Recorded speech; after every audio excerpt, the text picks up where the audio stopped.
What's going on, guys? Welcome back to a brand new video on the channel. Inside of today's video, we're going to take a look at the best 10 brawlers to max out with the brand new ranked season. So not necessarily these are the absolute best brawlers in the game, but pretty much all of the time these brawlers are never banned out, and they're just insane in certain modifiers, certain maps and other scenarios. So quickly before we get into the video, make sure to subscribe if you're not already. I stream pretty much every single day in the week. And again, I want to get close to his 250k as quickly as possible. And of course, when there's a new update around, I always give you guys the quickest meta information. So there's probably an update pretty soon. Anyways, let's jump into it then. So to start with, I think the best brawler to absolutely max out if you plan on playing a lot of ranked right now, it is Charlie. So you might be sick and tired of me saying Charlie, Charlie, Charlie, but still, your randoms don't really know the power of Charlie still. I'm seeing a lot of different opinions whenever I look on Reddit or Twitter that people don't think Charlie's actually that strong of a brawler. You take a look at the competitive stats, she was the most banned and played brawler in competitive by far.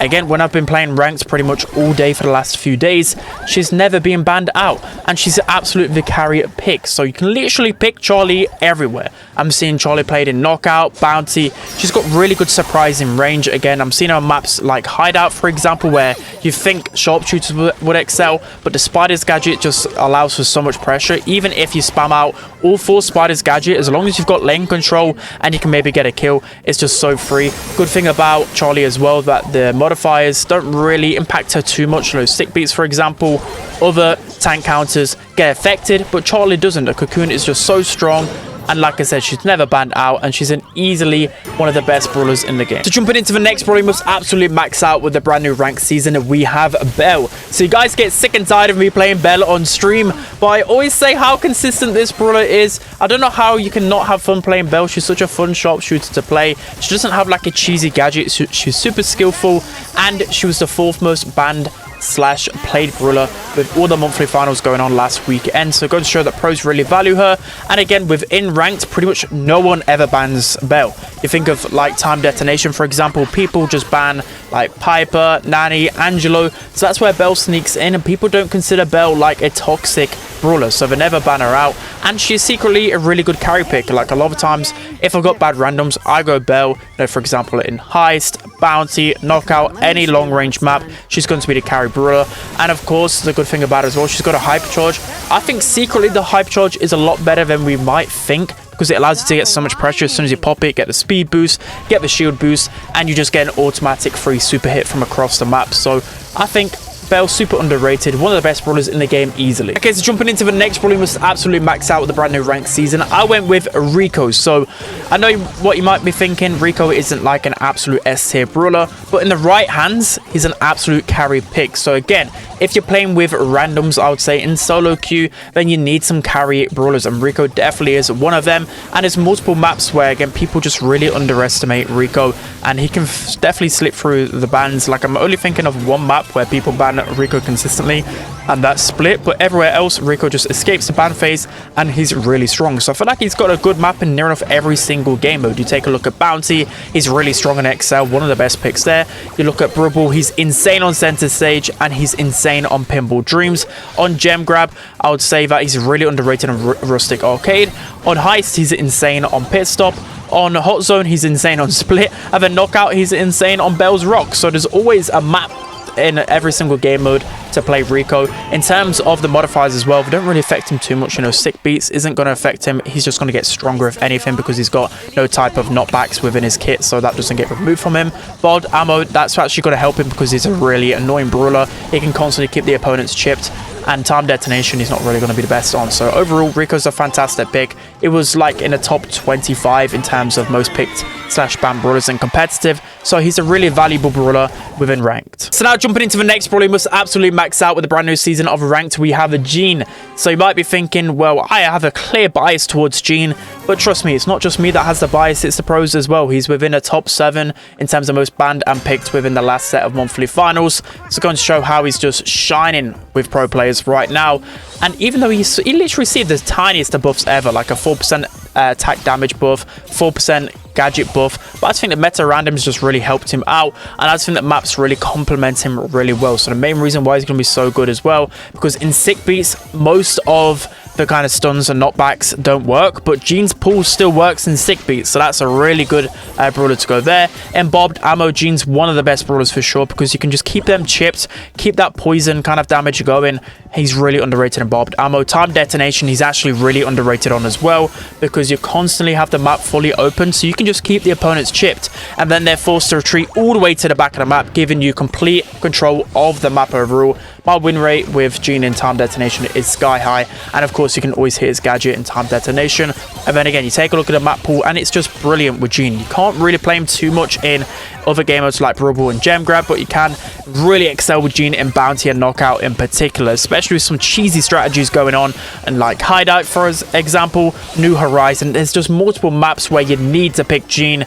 I'd love to see it. He's definitely one of the best brawlers in the game right now, and he's pretty much never banned. So moving on to the next brawler, you must absolutely max out with the new ranked season. We have Meg.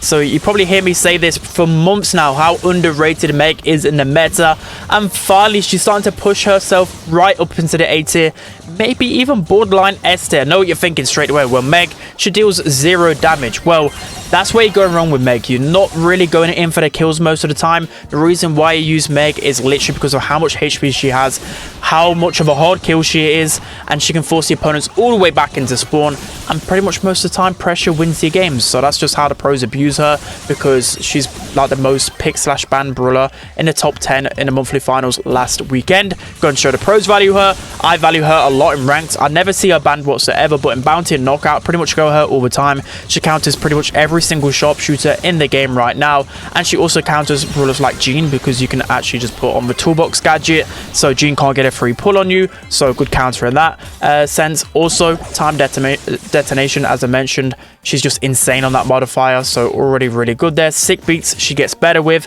Bobbed ammo, she's actually really toxic with, because she can just constantly spam the opponents. I just think there's so much use case, especially on a really open map pool going on right now. You take a look at Gem Grab, Rustic Arcade, for example. You take a look at Heist, you can even make a use case for it going on Bridge Too Far to counter other snipers. So for me, she's easily one of the best brawlers in rank right now. So moving on to the next brawler you must absolutely max out with this season, we have Amber. So again, another brawler that's really underrated. People just straight away go to all the toxic brawlers in the game right now, like Melody, Angelo, Larry, etc. And Amber always escapes the ban. Even since her damage nerf last update, I still consider her one of the best brawlers in the game. So the main reason being is because she's super versatile. There isn't really many counters to her, and still the damage buff overall is still insane. The second that you lock onto someone, they're pretty much dead. And as second you start charging your supers around the map, you know, a couple of supers, and that's a lot of map control going. So again, you take a look at the modifiers, it's actually going to help her quite a lot. She's underrated on time detonation in some scenarios in hot zone, and on Heist, for example, if the map fully opens up, Amber's actually pretty good just to get a lot of pressure. Again, you take a look at all the different maps and game modes. You got Brawl, where she's really good on center stage and goalkeeper's dream. Gem Grab, she's a really good lane on pretty much all the maps. Heist, she can be underrated. Hot zone, very underrated as well. I just always see a use case for Amber. I kind of forget a lot of time myself that she exists, and then the enemy picks her, and I'm like, oh no. And the Amber just absolutely melts me. So for me, she's easily one of the best brawlers in ranked. Okay, so moving on to the next brawler you must absolutely max out with this season of ranked, we have the return of Cole. So I know what you're thinking. He's not a top 10 brawler in the game. I may have kind of overreacted a little bit with that. I just anticipated him being pretty strong. But still, with the new modifiers, it's definitely helped him out a lot. So within sick beats, he's easily one of the best brawlers in that modifier. So I know it takes a little bit of skill to play Cole. You need the right positioning. You need to know when to go in at the right time. But because of how deadly his super is with protected pirouette, he's just absolutely insane on that one particular modifier. So that already bumps him into this top 10 rank list. But not only that, I consider him an insane last pick in so many different scenarios right now. He's like that go-to assassin brawler, especially when, you know, like Melody's banned, for example, or just other aggro brawlers. You can go a last pick Cole, especially in a lot of heist maps. Safe zone, for example, he can easily go a Cole and just deal so much damage. There's a lot of scenarios in Gem Grab, Brawl, especially with the meta being so sharpshooter centric. That's literally Cole's playground. He's able to counter sharpshooters so easily with that damage buff recently. So I think it's really underrated and a good asset to max out. So moving on to the next brawler we must absolutely max out for this season, we have Jessie. So again, she's kind of borderline A/S tier, especially since that hypercharge big buff a couple of months ago, and that's just skyrocketed her up the meta. She's in the top 20 picks and bans for the monthly finals, so she's not really in like the top 10, for example, but I think there's just a few particular maps and modes where she really shines in. And again, people don't look at Jessie as like a super toxic brawler. Maybe really low down in elo, people start to ban her out, but once you start going towards like the high end of ranked, people kind of forget that she exists sometimes, which is kind of surprising because she's so insane. So again, take a look at some of the best maps for her. So Brawl center stage, she's really insane at countering tanks. You could run in the grass and literally be a shotgunner with Jessie and counter tanks once you get your super. You think of Gem Grab as well. She's a really good mid in double swoosh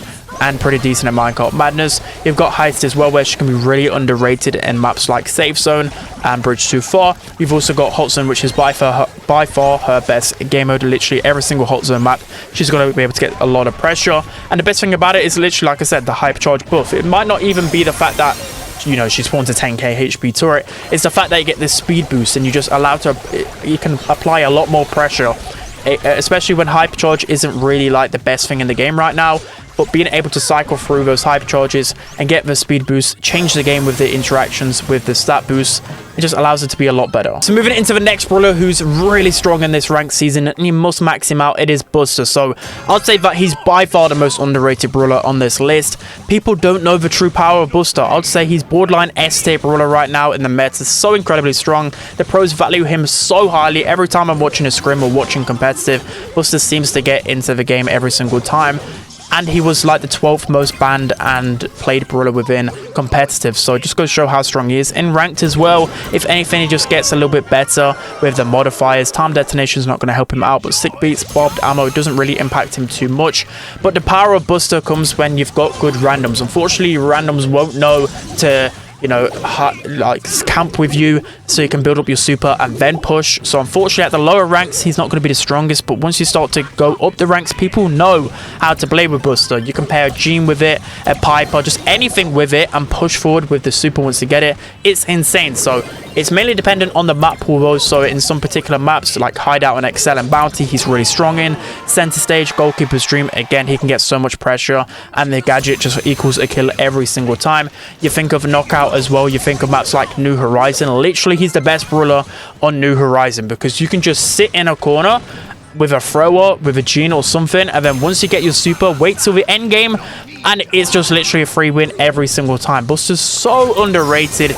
You've just got to max him out and try him a lot more. So moving on to the final brawler on this list, we have Cordelius. So again, easily Cordelius is one of the best brawlers in the game, but I'm not seeing him banned literally ever in my ranked games, and that's kind of crazy to me. So I do say time and time again, it does take a little bit of skill to get used to Cordelius, make the most of his super a lot of times, because one wasted super can literally lose you the game, but a good Cordelius will literally wreck the entire team. So I'm seeing him everywhere in competitive right now. It was the 8th most banned / played brawler in the recent monthly finals. So again, the pros just absolutely love to play him.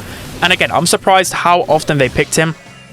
Like, they were playing Cordelius on maps like Hideout and Excel, probably to counter some of the cheesy compositions. But again, all you need is one good super and then gadget with the replanting gadget at the same time. And what you can do, if opponent's behind a wall, you can just jump on them just like you used to be able to before the nerf, and just kill them so easily.